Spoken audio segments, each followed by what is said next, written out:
God had plans for me, and my will and his will clashed, and I was laid out and left completely barren and shown what the truth was.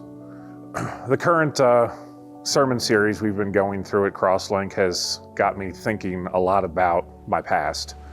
I was a very lukewarm Christian for a long time, but I really wasn't aware of it. I was brought up in the church by my grandmother, who was very devout, and I went to services and went to Sunday school and knew the stories and did the arts and crafts. And as Pastor Matthew keeps saying, I was a Christian, but I was not.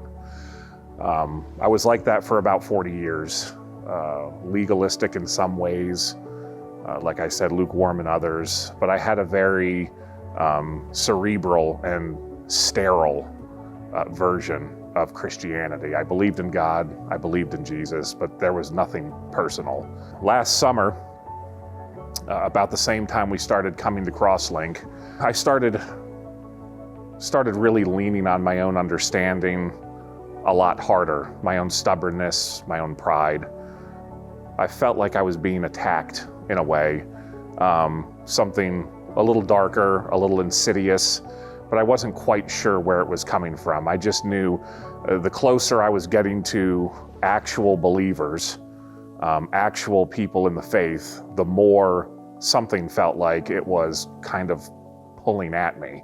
And during a time of a lot of stress and frustration, my wife and I kind of had an argument that was completely led by me.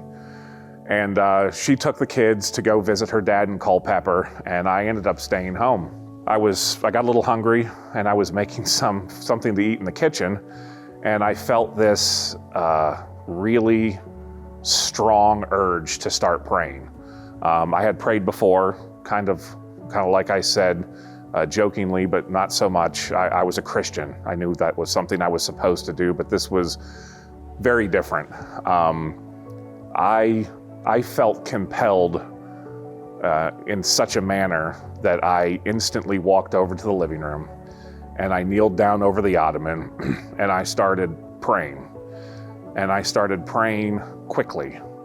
I started asking for forgiveness for things I did not even remember I had did.